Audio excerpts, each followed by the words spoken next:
हरे कृष्ण गुरु महाराज, please accept my humble obeisances. Glories to Srila Prabhupada. सभी भक्तों को मेरा सादर दंड प्रणाम है। तो आज पुनः हमारे बीच हर ग्रेस निताई सेविनी माता जी उपस्थित है, हमें अपना संग सानिध्य और मार्गदर्शन प्रदान करने। ज्यादा समय न लेते हुए हम माता जी से अनुरोध करेंगे कि आज का टॉक प्रारंभ करें। आज का जो दूसरा सत्र है और कल बलराम जयंती है, तो कहा था कि आशा है माता जी आज उसके ऊपर कुछ प्रकाश डालेंगे या श्री रूप गोस्वामी की लीलाओं को आगे बढ़ाएंगे। तो सभी से अनुरोध है, अपने नाम जप को विराम देकर हमारे साथ बने रहिए और आज के सत्र को ध्यानपूर्वक श्रवण करने तैयार हो जाए। माता जी से हम अनुरोध करते हैं आज का टॉक प्रारंभ करें। माता जी, हरे कृष्ण।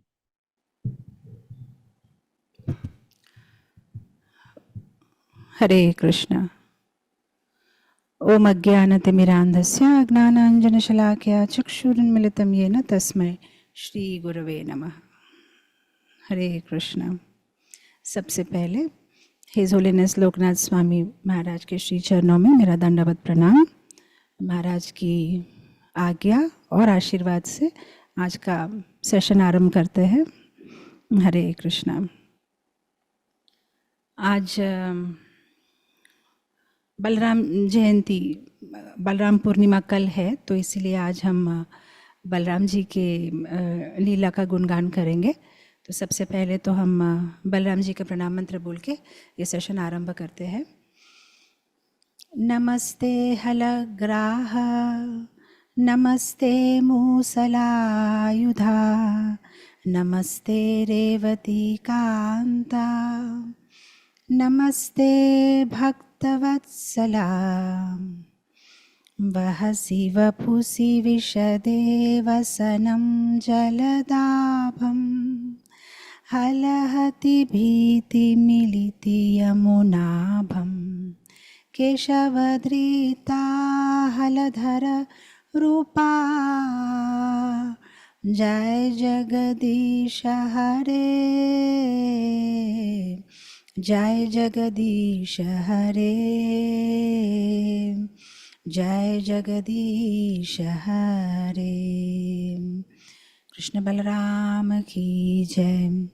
जगत गुरु श्रील प्रभुपाद की जय। वर्तमान गुरु वृंद की जय। अपने अपने गुरुदेव की जय। सो बलराम पूर्णिमा कल का दिन जन्माष्टमी से भी ज़्यादा इम्पॉर्टेंट है, क्योंकि बलराम जी है आदि गुरु, और कृष्ण को हम कैसे जान सकते हैं बिना गुरु की मदद के। कबीरदास का वो पॉपुलर दोहा है ना, गुरु गोविंद दोनों खड़े, काको लागू पाए, बलिहारी गुरु आपने, गोविंद दियो बताए। बलिहारी गुरु आपने, गोविंद दियो बताए। बिना गुरु की कृपा को हम गोविंद को नहीं प्राप्त कर सकते, गोविंद को समझ नहीं सकते हैं। गुरु एक ऐसा टेलीस्कोप है जो दूर से दिखने वाले तारे को भी हमें ऐसा प्रतीत कराते हैं कि पास में ही है, बस अभी थोड़ा सा हाथ आगे करेंगे और उन्हें छू पाएंगे। तो कृष्ण को सुलभ कर देते हैं, कृष्ण को सुगम कर देते हैं गुरु, और बलराम जी है आदि गुरु। तो उनका आविर्भाव दिन है कल, तो हमारे लिए बहुत ही इम्पॉर्टेंट है। हम भगवान की अनेक लीलाओं में देखते हैं कि बिना गुरु की कृपा भगवान भक्तों को अपनी मर्जी नहीं देते हैं।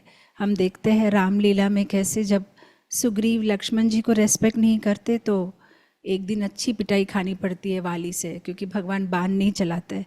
और दूसरे दिन जब लक्ष्मण जी का आशीर्वाद सुग्रीव को मिलता है, लक्ष्मण जी की जो माला सुग्रीव को प्रसादी रूप में मिलती है, तब भगवान बाली का वध करते हैं।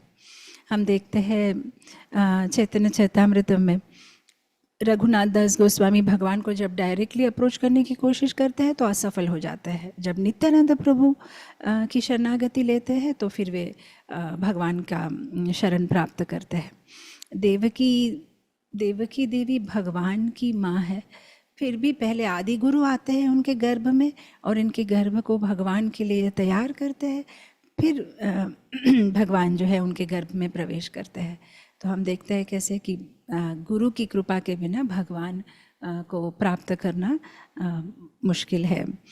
इसलिए तो नरोत्तम दास ठाकुर कहते हैं ना, निताई कृपा बिने भाई, राधा कृष्ण पाई ते नाय, दृढ़ करी धरो निताय पाय, दृढ़ करी धरो निताय पाय। बलदेव का, नित्यानंद का, लक्ष्मण जी का पैर पकड़ो, तभी जाके राधा कृष्ण की कृपा हमें मिलेगी। तो हम भक्तों के लिए, हम साधक भक्तों के लिए कल बहुत ही स्पेशल दिन है, बलराम पूर्णिमा। और बलराम जी में और कृष्ण में एक्चुअली कोई डिफरेंस नहीं है। चैतन्य चरितामृत में एक श्लोक आता है, वहाँ पे कहा जाता है, सर्वावतारी कृष्ण स्वयं भगवान, तान्हार द्वितीय देह श्री बलराम। स्वयं भगवान है कृष्ण और उनका कॉपी द्वितीय देह बलराम है। हाँ, डिफरेंस है। क्या है डिफरेंस?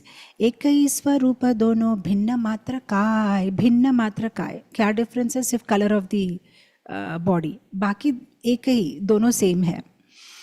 आद्य काय व्यूह कृष्ण लीला रसहाय। अच्छा, दोनों सेम है तो फिर अलग से क्यों आते हैं? लीला रसहाय, लीला में सहायता करने के लिए बलराम जी आते हैं, बट अदरवाइज कृष्ण और बलराम में कोई फर्क नहीं है। इनफैक्ट भगवान के जो विभिन्न रूप होते हैं, जैसे एक तो है भगवान का एक्चुअल रूप, ओरिजिनल स्वयं रूप। उस स्वयं रूप के भी दो भाग होते हैं, एक होता है विभव प्रकाश, एक होता है प्रभव प्रकाश।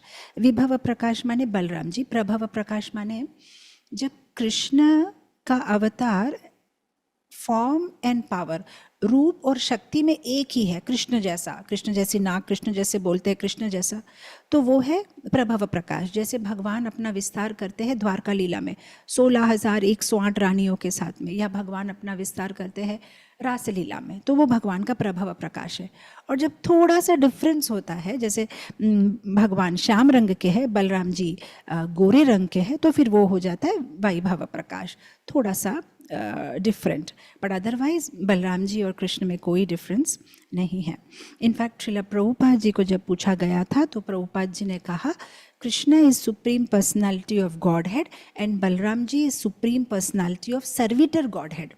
माने कृष्ण सेवा स्वीकार करने के लिए आते हैं, बलराम जी सेवा देने के लिए आते हैं। बस ये दोनों ही, इतना ही डिफरेंस है, अदरवाइज बोथ आर सेम। बाकी छोटे छोटे डिफरेंस, जैसे कृष्ण वंशी हाथ में लेते हैं, बलराम जी भैंस के सिंग, क्या बोलते हैं, बफेलो हॉर्न रखते हैं। कृष्ण श्याम है, बलराम जी गोरे है। कृष्ण राधा रानी के साथ एंजॉय करते हैं, बलराम जी नहीं, बलराम जी सर्वेंट मूड में है, कृष्ण एंजॉयर मूड में है। बाकी बाकी सब कुछ सेम है। There is no difference between Balram and, या मोर मुकुट, कृष्ण मोर मुकुट पहनते हैं, बलराम जी मोर मुकुट नहीं पहनते। कृष्ण पीताम्बरी कपड़े पहनते हैं, बलराम जी ब्लू कलर के कपड़े पहनते हैं। बस ऐसी छोटी छोटी डिफरेंस है, अदरवाइज कृष्ण और बलराम जी में कोई डिफरेंस नहीं है। आचार्य कहते हैं कि कृष्ण एक मानसून क्लाउड जैसे है, बलराम जी वसंत ऋतु का जो क्लाउड होता है, स्प्रिंग क्लाउड जैसे है। बस उनकी डिफरेंस उनके कॉम्प्लेक्शन में है, या कोई चीज़ें जो वो अपने कैरी करते हैं, बाकी उन दोनों में कोई डिफरेंस नहीं है। तो बलराम जी काफ़ी स्पेशल है, गुरु तत्व है, आदि गुरु है। और बलराम जी कृष्ण के लिए भी बहुत स्पेशल है, क्योंकि बलराम जी एक अकेले ऐसे व्यक्ति है जो हम भगवान की हर लीला में देखते हैं। जैसे हम देखते हैं 10वें स्कंद में भगवान की जो लीला एक्सप्लेन की गई है, उसके 3 भाग है। मथुरा लीला है, द्वारका लीला है, वृंदावन लीला है। कुछ भक्त हम मथुरा लीला में देखेंगे, उनको द्वारका में नहीं देखेंगे, कुछ भक्तों को द्वारका में देखेंगे तो वृंदावन में नहीं देखेंगे। लेकिन बलराम जी एक ऐसे व्यक्ति है जो सारी लीलाओं में है। जब भगवान 11 साल वृंदावन में रहे तभी बलराम जी उनके साथ थे, फिर 18 साल मथुरा में रहे तभी बलराम जी उनके साथ में थे, फिर अराउंड 96 ईयर्स वे द्वारिका में रहे तभी बलराम जी उनके साथ थे। तो वे एक ऐसे अकेले व्यक्ति जो हर वक्त भगवान के साथ है। तो आज दिए गए समय में हम 4 चीज़ों का डिस्कशन करेंगे, 4 डायमेंशंस डिस्कस करेंगे। इसका एक्रोनिम है SSSS। हमने एक्रोनिम नहीं है, बट लाइक एक 4 लेटर्स SSSS, आप लाइक याद करने के लिए मैं उसको इजी बनाना चाह रही हूँ। मतलब S for spiritual strength, Balaram ji हमें स्पिरिचुअल स्ट्रेंथ देते हैं। S for spiritual master, Balaram ji आदि गुरु है। और एस फॉर बलराम जी के स्वीट पास टाइम्स, और एस फॉर सर्विस एटीट्यूड, कैसे बलराम जी भगवान की सेवा करते हैं और हमें भी सेवा करना सिखाते हैं। तो इस 4 अंश पे हम आज इन शॉर्ट डिस्कस करेंगे। तो सबसे पहला स्पिरिचुअल स्ट्रेंथ। बलराम जी हमें स्पिरिचुअल स्ट्रेंथ देते हैं। क्यों बलराम जी हमारे लिए इम्पॉर्टेंट है? क्योंकि वो हमें आध्यात्मिक शक्ति देते हैं, माला बैग उठाने की शक्ति, श्रीमद् भागवतम को ओपन करके पढ़ने की शक्ति। सी इनफैक्ट श्रील प्रभुपाद को पूछा गया था वृंदावन मंदिर में, कृष्ण बलराम को क्यों आपने इंस्टॉल किया? मतलब कृष्ण बलराम के विग्रह तो हर जगह नहीं है ना, हम देखते ज़्यादातर राधा कृष्ण। तब प्रभुपाद जी ने पूछा, जब प्रभुपाद जी को ये पूछा गया तो प्रभुपाद जी ने कहा कि कृष्ण हमें ज्ञान देते हैं और बलराम जी हमें शक्ति देते हैं। अच्छा, ज्ञान तो मिल गया, लेकिन ज्ञान को आचरण में लाने के लिए शक्ति भी तो चाहिए, तो वो शक्ति हमें बलराम जी देते हैं। तो बलराम बल देते हैं हमें और हमें आनंद भी देते हैं। कृष्णा हमें ज्ञान देते हैं, स्वॉर्ड ऑफ नॉलेज, और बलराम जी उसको उठाने की शक्ति देते हैं क्योंकि हम कमज़ोर हैं भक्ति में। तो बलराम जी की शक्ति से हम उस ज्ञान की तलवार को उठा के माया की धागों को काट सकते हैं। एक छोटी सी रियल लाइफ इंसिडेंट बताऊंगी। हम पिछले साल लंदन गए थे तो एक भक्त शेयर कर रहे थे, एक ब्रह्मचारी भक्त, ये रियल लाइफ स्टोरी है। हरिनाम संकीर्तन में जब गए तो वहाँ एक बार दिखाई दिया, मदिरालय। तो उनको याद आया कि पूर्वाश्रम में इस्कॉन से जुड़ने से पहले, ब्रह्मचारी बनने से पहले वो उसी मदिरालय में जाया करते थे अक्सर, और मतलब उनका फेवरेट बार था वो। तो हरिनाम संकीर्तन करते करते भी उनका ध्यान उस ओर गया। तो 2-4 बार मतलब घूर घूर के देख रहे कि मैं यहाँ आया करता था, मैं यहाँ आया करता था, मतलब पहले की स्मृति। तो पीछे मुड़ मुड़ के देखते हुए उन्होंने आगे ठीक से देखा नहीं, और वहाँ पे एक इलेक्ट्रिकल खंभा था, तो उस पे उनको सिर पे चोट आ गई, और ज़बरदस्त चोट आई। तो सिर पे एक छोटा सा, क्या कहते हैं ना, फोड़ा जैसे, इतना ऐसा प्रोट्रूड हो गया बड़ा सा। और नेक्स्ट डे कोइंसिडेंटली उनका ही भागवतम क्लास था, तो उन्होंने बड़ी हॉनेस्टली भागवतम क्लास में कहा सबसे कि ऐसा ऐसा मेरे साथ हुआ, मैं उस बार की तरफ देख रहा था और मेरा ध्यान उस पर लग गया, मैंने इस खम्बे को देखा नहीं और मुझे चोट लग गई। तो वैसे कहते हुए उन्होंने बहुत सुंदर परपट दिया। उन्होंने कहा कि जब हम भक्ति में आगे जाते हैं तो हमारा अतीत हमें कभी कभी बुलाता है, हमें हमारी पास्ट मेमोरीज याद आती है। हम बहुत बार भक्त लोग हमसे शेयर करते हैं कि सब कुछ अच्छा है, भक्ति में चले जा रहे हैं आगे, लेकिन कभी कभी जैसे पहले प्याज लहसुन खाने की आदत हो या किसी को चाय कॉफ़ी पीने की आदत हो, तो उसकी जो स्मेल आती है उससे फिर से एक बार एक याद जैसी आ जाती है, धुंधली सी। तो वो कह रहे थे कि हमें अतीत जब बुलाता है, कौन सहायता करेगा हमारी हिम्मत करके, दृढ़ निश्चय को रखते हुए आगे जाने के लिए कौन सहायता करेगा? बलराम जी। ये शक्ति बलराम जी हमें देते हैं, हमारे अतीत से आगे निकलने की शक्ति हमें बलराम जी देते हैं। तो आध्यात्मिक जीवन में हमारे पास सब कुछ है, हमें अभी चाहिए शक्ति। इनफैक्ट मुझे एक कथा याद आ रही है। एक राजा ने एक स्वामी जी से पूछा, एक साधु से, कि क्यों नहीं बढ़ पाते हम भक्ति में आगे? तो उन्होंने कहा कि मेरे साथ आप आइए। किचन में लेके गए उन्हें, जहाँ पे कुकिंग होता है, और वहाँ पे उन्होंने क्या दिखाया, नीचे आग लगी हुई थी, मतलब जो उन दिनों में जैसे खाना बनाते हैं ना वुडन, उससे वुडन स्टोव पे, तो नीचे तो आग लगी हुई है, लेकिन जिस मिट्टी के बाउल में खाना बन रहा है, दाल या राइस और खिचड़ी का सब सामान मिक्स किया हुआ है, वो बहुत ऊपर में लटकाया हुआ है, तो वहाँ तक आग पहुँच ही नहीं रही है। तो उन्होंने राजा से पूछा, क्या बनेगी ये खिचड़ी? तो उन्होंने कहा, कैसे बनेगी, ये तो बहुत दूर में है। तो उन्होंने साधु ने इसका तात्पर्य देते हुए कहा कि हमारा जीवन भी ऐसा ही है, हमारे पास सब कुछ है लेकिन वो आग, तो हम अगर देखा जाए तो हम इस्कॉन के भक्तों में हमारे साथ भी यही प्रॉब्लम है। हमारे पास द बेस्ट गुरु परंपरा है, हमारे पास द बेस्ट किताबें हैं, शास्त्र है, हर एक भाषा में ट्रांसलेट किया हुआ है, भक्तों का एसोसिएशन है, सब कुछ है, लेकिन वो जो आग, वो जो स्पिरिचुअल स्ट्रेंथ बहुत दूर में है। हम उसे एक्सेस नहीं कर रहे हैं। उसे एक्सेस करना माने बलराम जी की शरणागति लेना, बलराम जी की शरणागति माने गुरु की शरणागति, वाया गुरु बलराम जी की शरणागति लेना। तभी वो जो, जब हम आग से पास आएंगे तभी जाके तो खिचड़ी, भक्ति की खिचड़ी बनेगी। तो शक्ति हमें बलराम जी देते हैं और शक्ति के साथ साथ आनंद भी देते हैं। हमें बल तो चाहिए, एट द सेम टाइम हमें भक्ति में आनंद भी तो मिलना चाहिए, तभी तो हम कंटिन्यू करेंगे। क्योंकि भक्ति के तो दो अंश है, एक तो है अनर्थ निवृत्ति, लेकिन एक है अर्थ प्रवृत्ति। मतलब कुछ मिलना भी तो चाहिए। जब कुछ छोड़ देते हैं और फिर कुछ पाते हैं तभी तो एक राइट बैलेंस होता है। तो हम शायद छोड़ दे जो भी हम गलत आदतें हैं, सब कुछ छोड़ दे, लेकिन कृष्ण भक्ति में अगर आनंद नहीं मिलेगा तो ज़्यादा दिन टिक नहीं पाएंगे।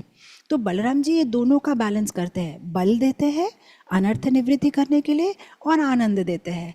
भक्ति में हमें जो आनंद आता है, प्रसाद खाने में आनंद आता है, कीर्तन में आनंद आता है, सेवा में आनंद आता है, बुक डिस्ट्रीब्यूशन में आनंद आता है, भक्तों के संग में आनंद आता है। तो ये जो आनंद आता है वो हमें भक्ति में टिकाए रखता है। तो ये बलराम जी की स्पेशलिटी है। बल राम हमें दोनों चीज़ वो देते हैं और हमारे डिटर्मिनेशन को स्ट्रॉन्ग करते हैं, हमें रिचार्ज करते हैं, हमारी मदद करते हैं। इनफैक्ट कृष्ण लीला में हम देखते हैं कि भगवान कृष्ण ने और बलराम जी ने बहुत सारे असुरों का वध किया। तो कृष्ण संहिता एक किताब है जो भक्ति विनोद ठाकुर ने लिखी है। तो उस किताब में भक्ति विनोद ठाकुर कहते हैं कि जिन जिन असुरों का भगवान कृष्ण और बलराम ने वध किया वो हमारे जीवन की कोई न कोई अनर्थ का रिप्रेजेंटेशन, प्रतिनिधित्व करता है। तो अगर आप ऑब्जर्व करो तो भगवान ने जिन जिन असुरों को मारा है और वे असुर जो अनर्थ की प्रतिनिधित्व करते हैं, वो अनर्थ शायद हम हरि नाम करने से धीरे धीरे वो अनर्थ हम में से चला जाएगा। लेकिन बलराम जी ने जिन असुरों का वध किया है और वो असुर जिन अनर्थ की रिप्रेजेंटेशन करते हैं, वो अनर्थ निकालना बहुत मुश्किल है।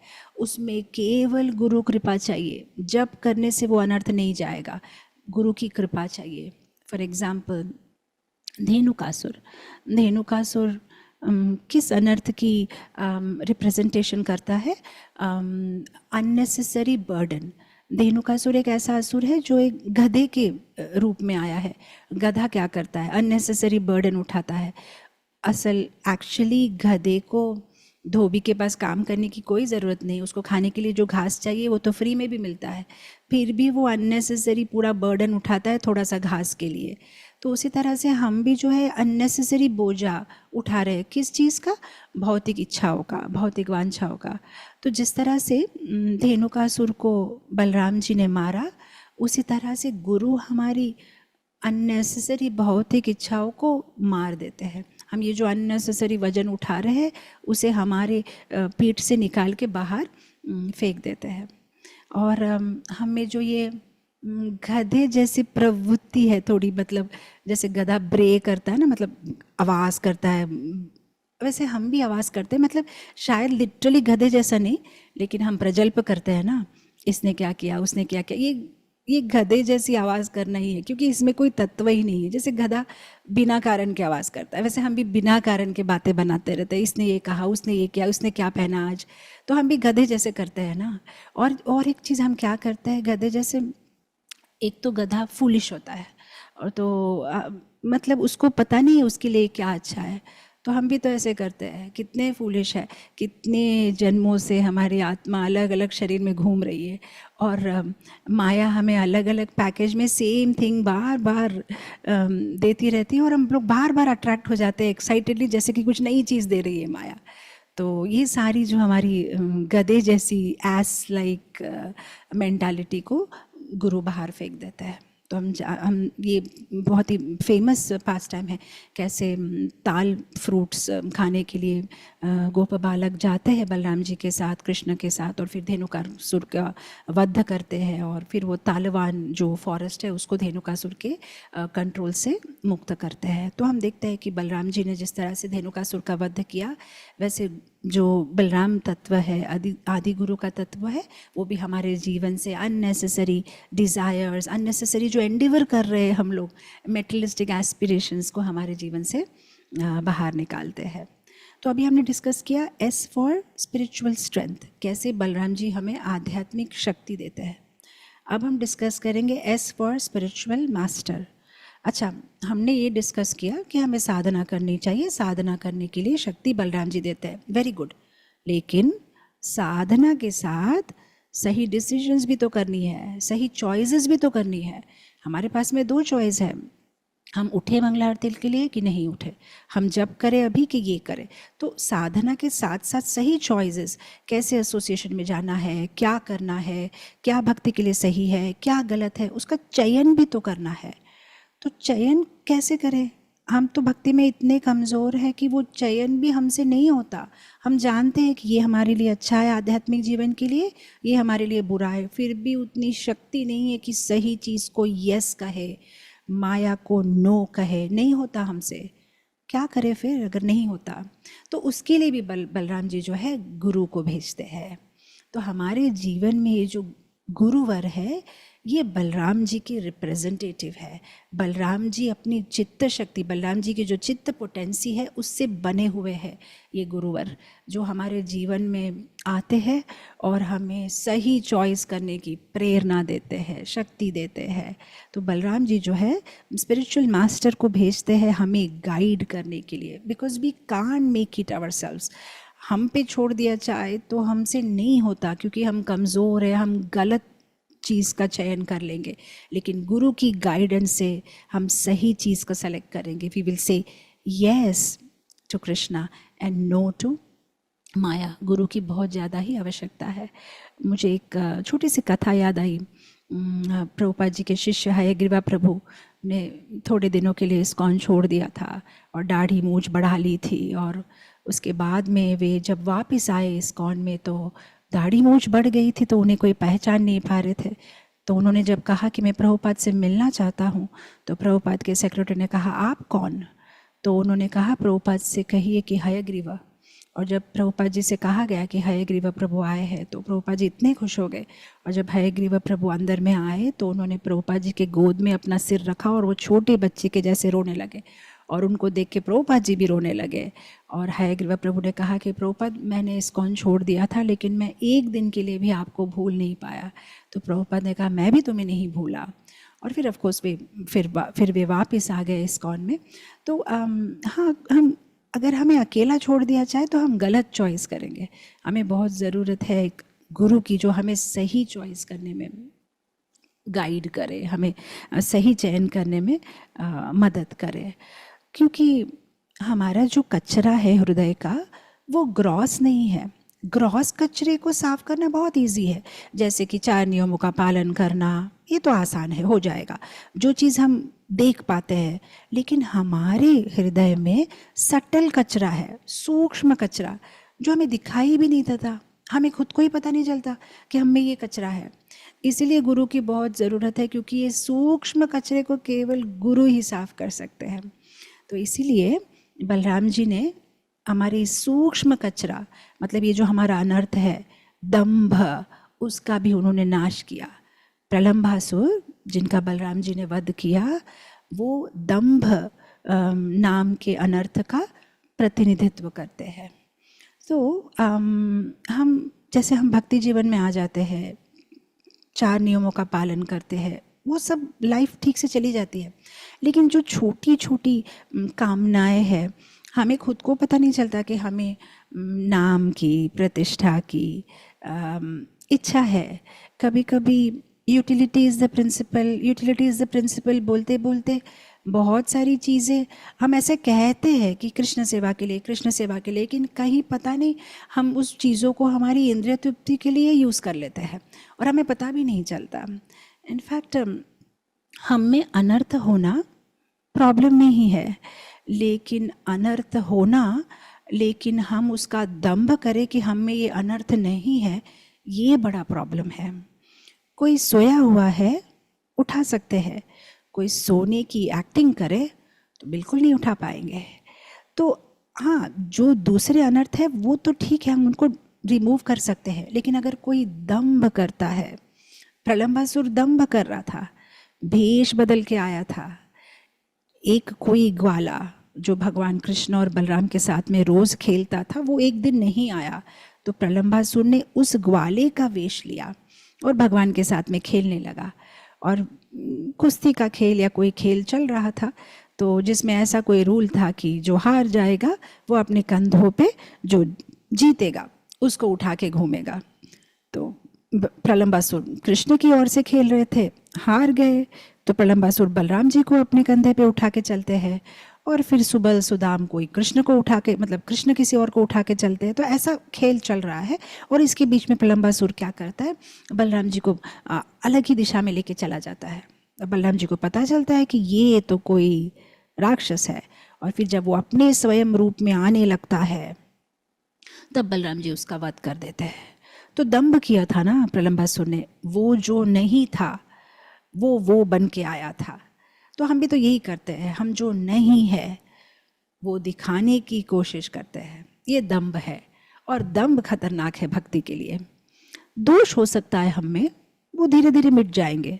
दंभ केवल गुरु मिटा सकता है, क्योंकि गुरु हमारी खुशामंदी नहीं करते, गुरु हमारी चापलूसी नहीं करते हैं। गुरु जो है वो सच कहते हैं, वेदर हमें अच्छा लगे या ना लगे।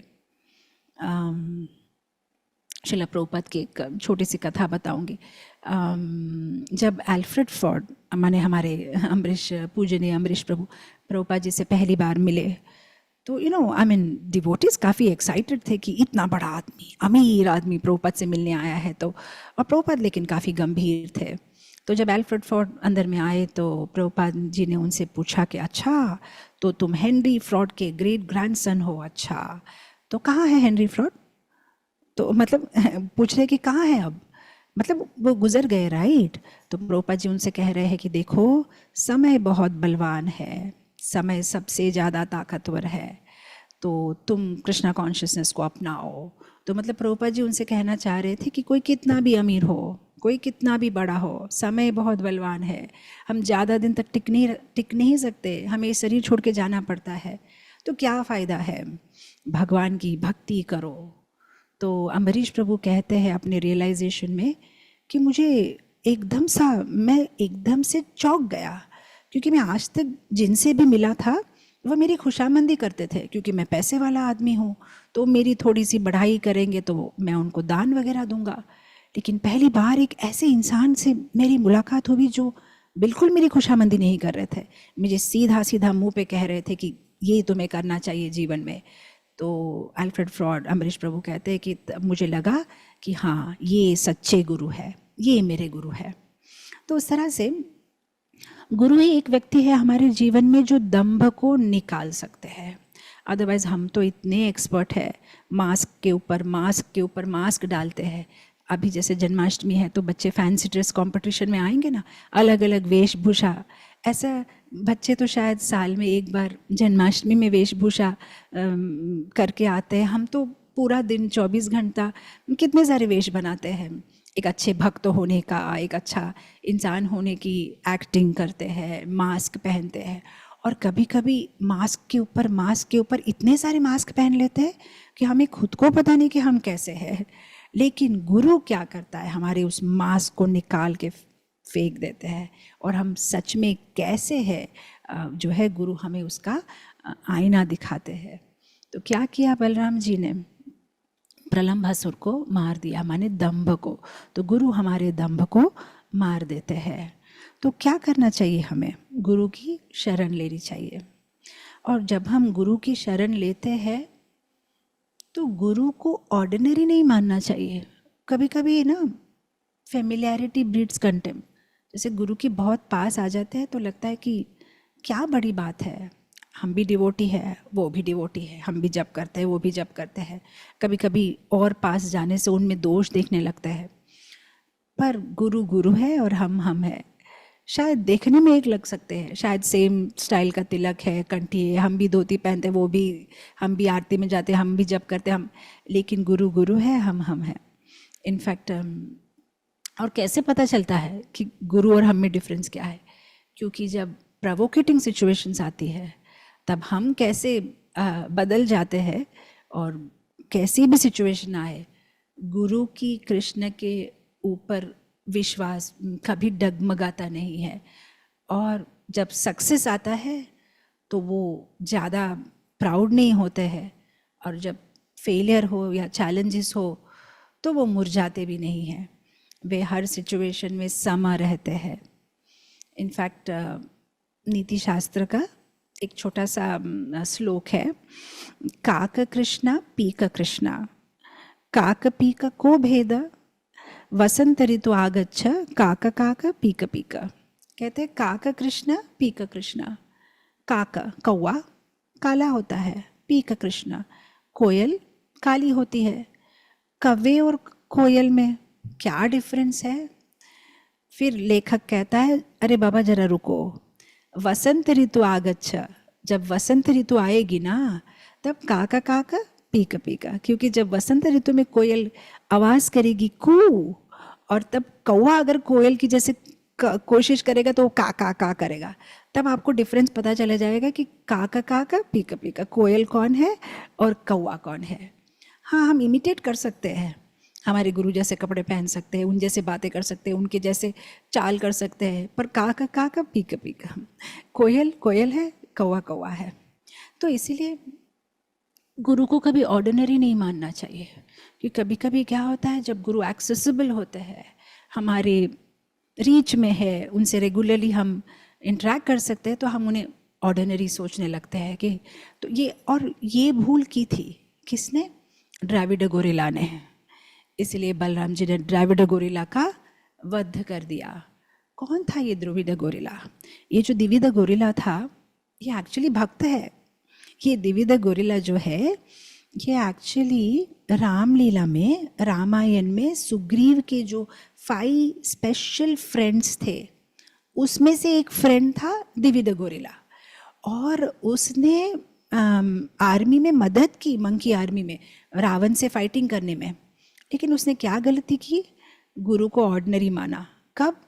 जब लक्ष्मण जी मूर्छित हो गए और हनुमान जी जाके संजीवनी लेके आते हैं तो द्विविध गोरिल्ला के मन में आता है, अरे ये कैसा भगवान है, खुद की रक्षा तो कर नहीं पाए, उसके लिए फिर हनुमान जी को लाना पड़ा। क्या ये भगवान है? शायद नहीं है। तो ऐसे जो उन्होंने गुरु को ऑर्डिनरी माना, तो क्या हुआ आगे चल के? आगे चल के द्वापर युग में, क्योंकि उन्होंने गुरु का अपराध किया, लक्ष्मण जी का अपराध किया, वे रॉन्ग एसोसिएशन में चले गए, वे नरकासुर के एसोसिएशन में चले गए। और फिर धीरे धीरे जब हम रॉन्ग एसोसिएशन में जाते हैं तो क्या होता है? धीरे धीरे धीरे हमारा पतन होता है। तो उनका भी पतन हो जाता है। और फिर क्या करते हैं वो अल्टीमेटली?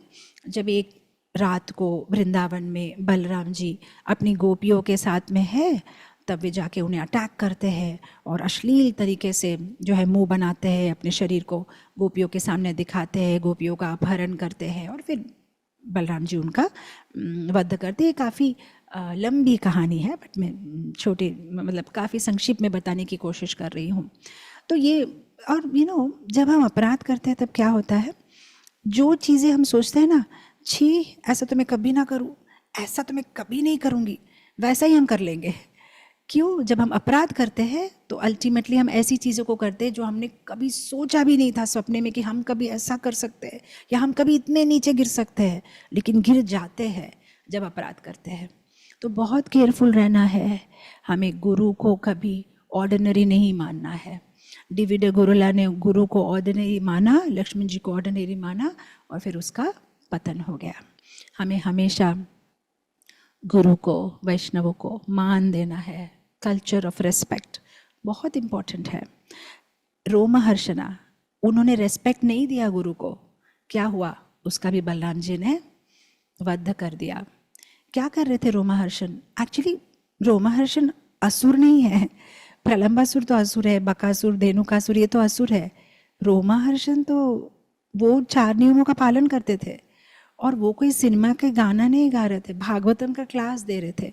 वो सही एसोसिएशन में भी थे, भक्तों के संग में। वे भक्त है, वैष्णव है। गलती क्या थी उनकी? रेस्पेक्ट। गुरु को रेस्पेक्ट नहीं किया, गुरु को ऑर्डिनरी माना, मैं तो क्लास दे रहा हूँ। एक्चुअली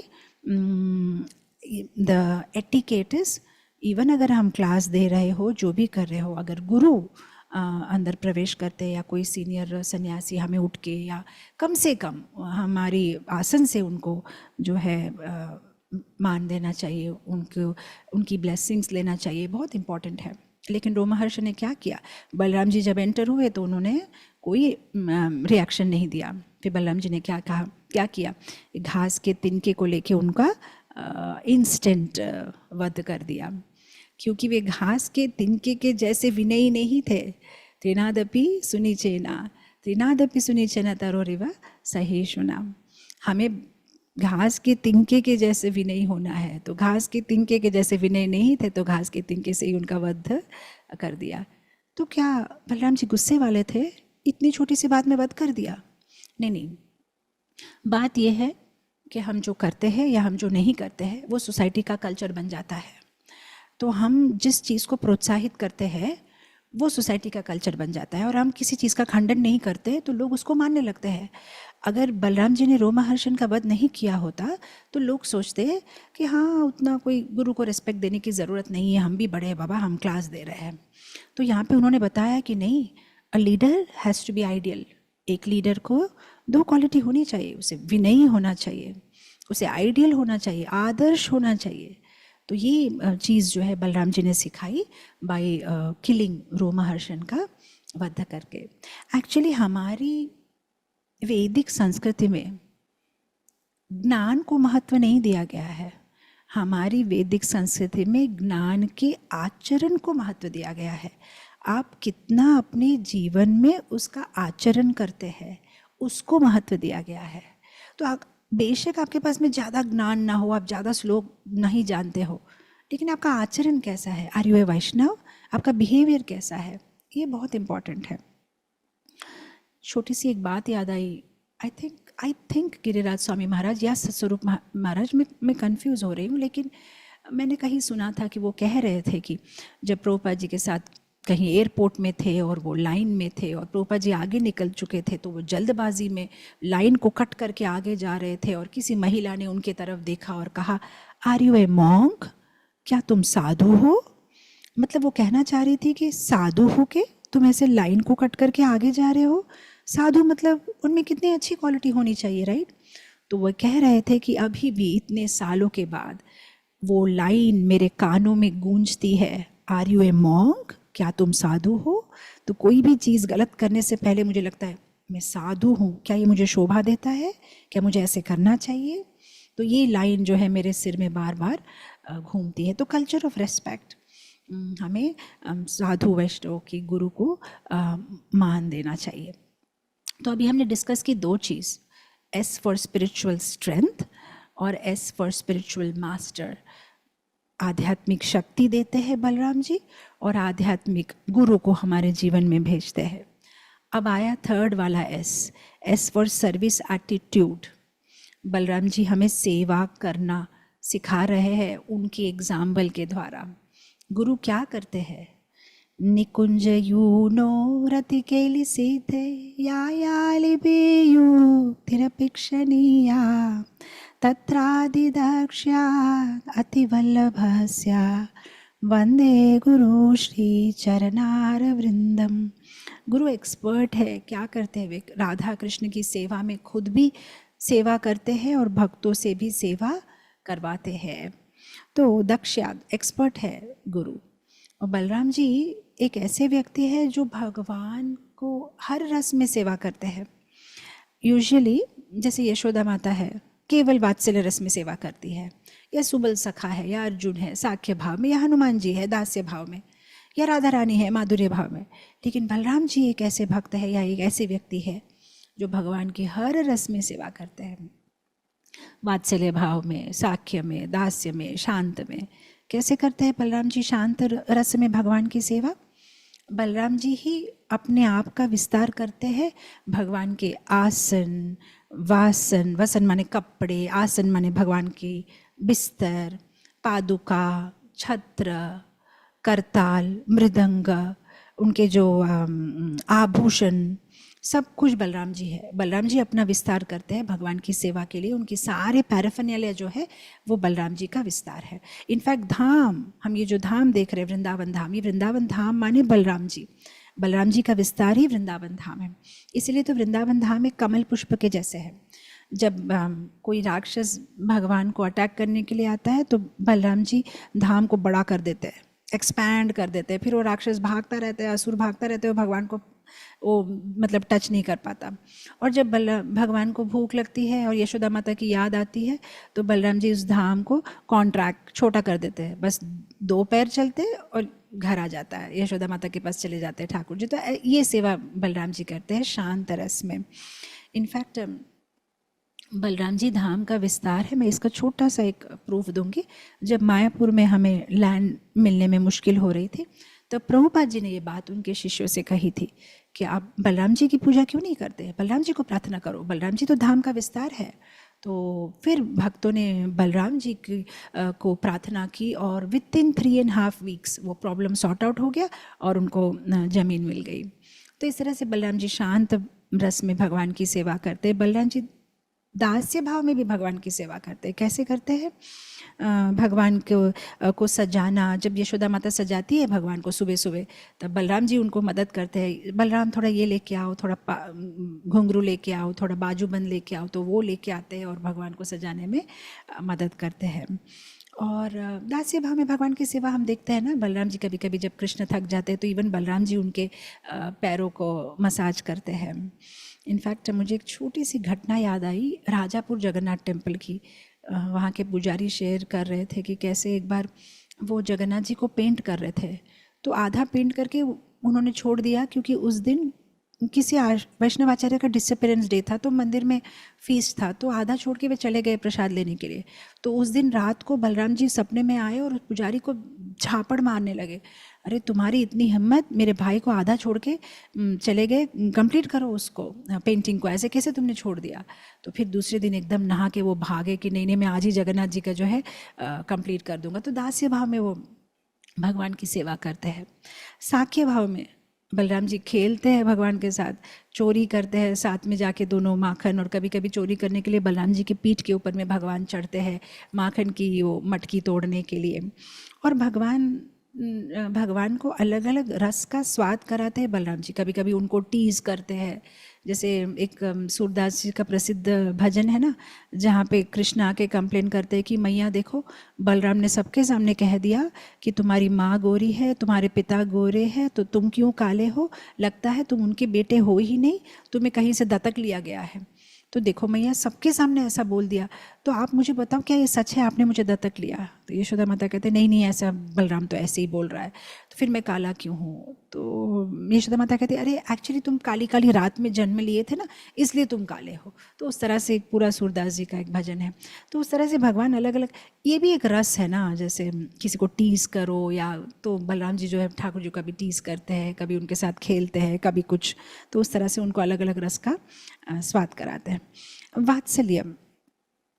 वात्सल्य रूप से भी भगवान की रक्षा करते हैं।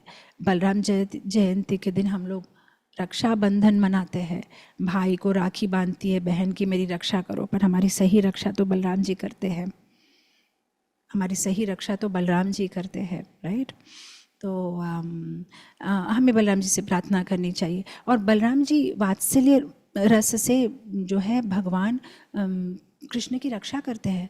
हमेशा जब वे जंगल में या फॉरेस्ट में जाते हैं तो वे हमेशा आगे चलते हैं, और जो अपना हल होता है उससे ऐसे मतलब खोदते हुए चलते हैं, और कृष्ण को पता है कि अच्छा इस लाइन में जाना है। बलराम जी हमेशा उनकी रक्षा करते हैं। इनफैक्ट जब कृष्ण यहाँ पे आ गए मथुरा तो उन्हें वृंदावन की अक्सर याद आती थी, तो बलराम जी वात्सल्य रूप से उनको प्रेम देते थे, उनको माँ यशोदा की याद आती थी, तो वे बलराम जी के साथ शेयर करते थे। इवन संदीपनी मुनि आश्रम में दोनों भाई बैठते थे, तब भगवान कृष्ण वृंदावन की सारी बातें बलराम जी से शेयर करते थे और बलराम जी उन्हें वात्सल्य भाव से बड़े भाई की तरह।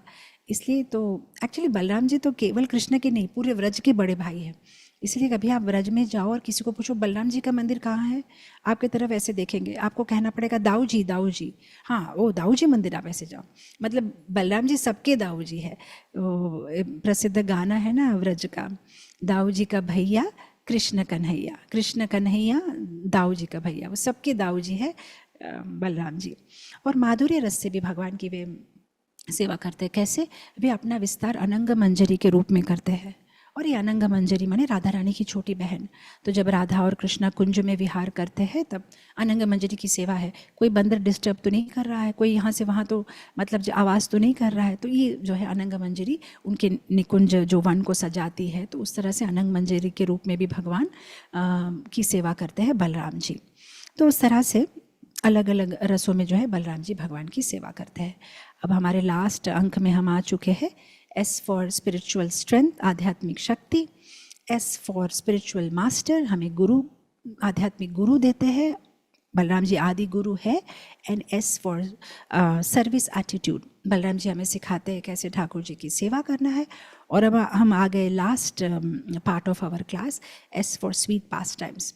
बलराम जी के कितने सुंदर सुंदर सुंदर पास टाइम्स है। केवल असुरवध ही नहीं, अलग अलग सुंदर पास टाइम्स भी है बलराम जी के, जहाँ पे वे कृष्ण के साथ माखन चोरी करते थे। या बलराम जी और कृष्ण में ज़्यादा एज डिफरेंस नहीं था, क्योंकि बलराम जी पहले देवकी के घर में 7 महीने रहे, उसके बाद में फिर रोहिणी के घर में स्थानांतरित हुए, और फिर वहाँ पे तो ज़्यादा एज डिफरेंस, वहाँ पे फिर 8 महीने, तो ज़्यादा एज डिफरेंस नहीं था उनका।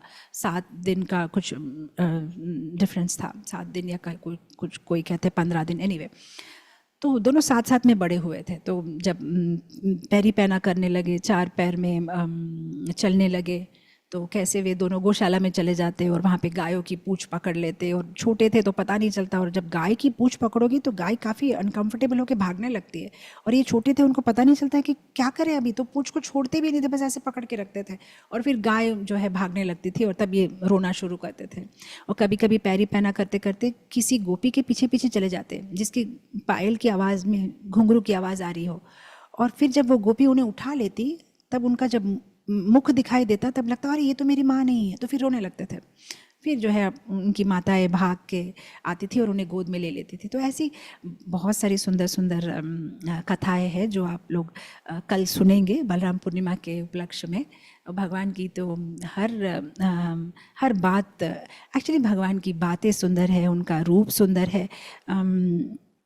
रोहिणी माता जब बलराम जी को अपने गोद में लेती है तो कहते हैं कि मैंने क्या एक फल की टोकरी को पकड़ा है, या क्या है ये? इतने सुंदर बिंबा फ्रूट जैसे होठ है, बड़ी बड़ी आँख है, कर्ली से हेयर है, गोरे गोरे उनके गाल तो रुई जैसे है। तो ऐसे जो है डिस्क्रिप्शन आता है कि वे कितने सुंदर है। तो भगवान की हर चीज़ सुंदर है।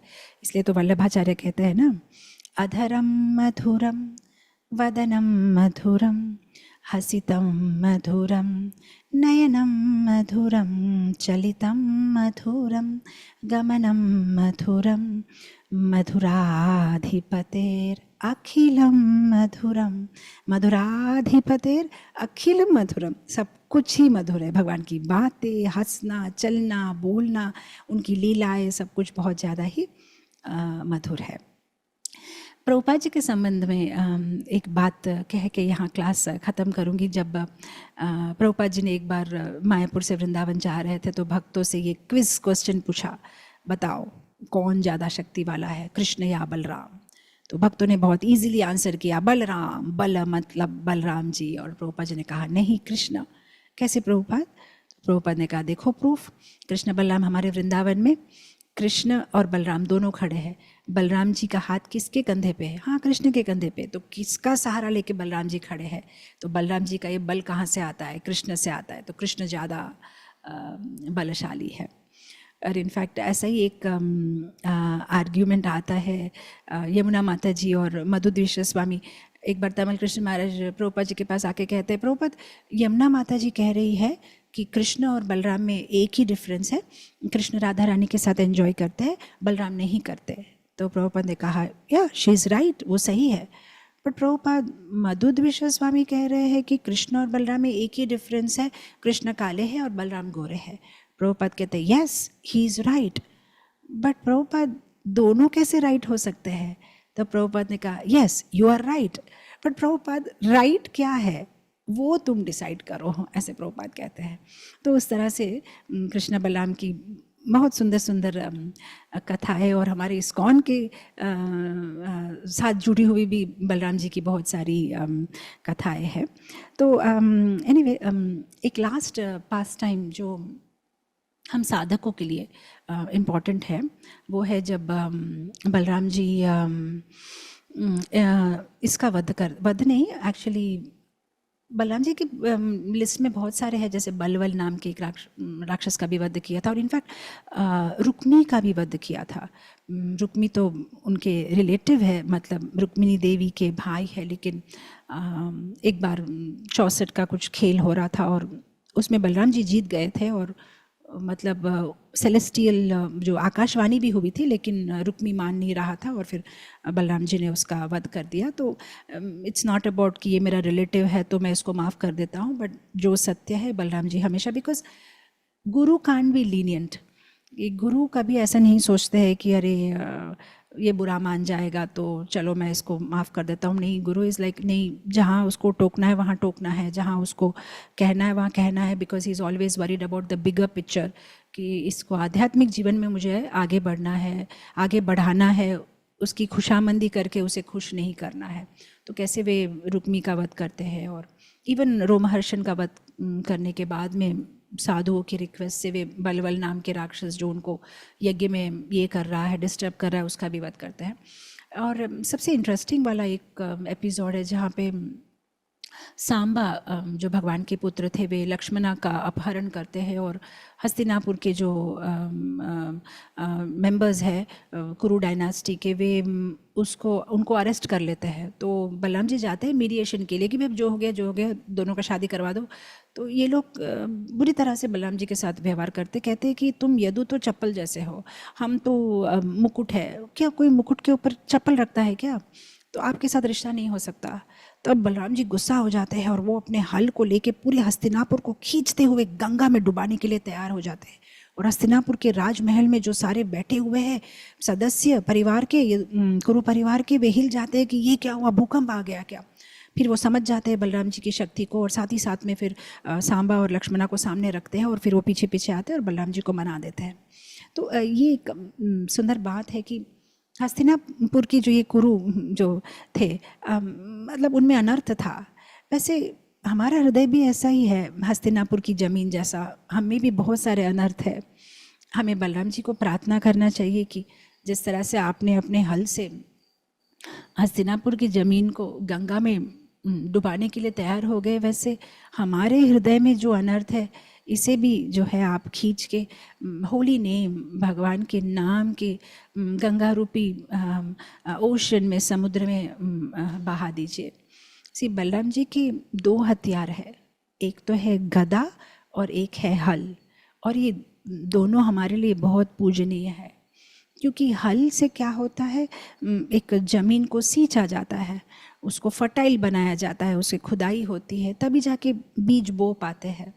तो हमें बलराम जी से रिक्वेस्ट करना चाहिए कि हमारे हृदय की ज़मीन को भी उपजाऊ बनाइए, फर्टाइल बनाइए, जहाँ गुरु और कृष्णा भक्ति के बीज को बो सके। आपके हल से हमारे सारे अनर्थ को आप निकाल दीजिए, हमारी हृदय को मुलायम बना दीजिए, और गदा से हमारे सारे अनर्थ को आप जो है नाश करिए। तो हमें बलराम जी से ये प्रार्थना करनी चाहिए, हमें बुद्धि दे कि हम समझे गलत क्या है, सही क्या है, हमें शक्ति दे कि हम कृष्ण को हाँ कह सके, माया को ना कह सके। हमें बुद्धि चाहिए, शक्ति चाहिए, हमें बल चाहिए, भक्ति चाहिए, हमें शक्ति चाहिए, और हमें ये इंटेलिजेंस दे कि हम अपने ह्यूमन लाइफ को वृथा ना करते हुए इसे सही दिशा में उपयोग करें इसका, तो कल बलराम पूर्णिमा के दिन हमें बलराम जी से ये प्रार्थना करनी चाहिए कि आप हमें आशीर्वाद दें। आदि गुरु है, हमें कृष्ण की ओर ले चलिए, हमारे हृदय को कंड्यूसिव बनाइए भक्ति के लिए, हमारे सारे अनर्थों का आप नाश करिए। हमें ऐसी शक्ति दे कि हम हमारे मन, वचन, काया से गुरु की सेवा करें और हमारा व्यवहार ऐसा रखे जो हमेशा गुरु और कृष्ण को प्रसन्न करे। तो ये कहते हुए मैं ख़त्म करूँगी, समय हो चुका है। और आप सबसे भी अनुरोध है कि आप जब बलराम जी से प्रार्थना करें तो मेरे लिए भी प्रार्थना करिएगा। Keep me in your prayers.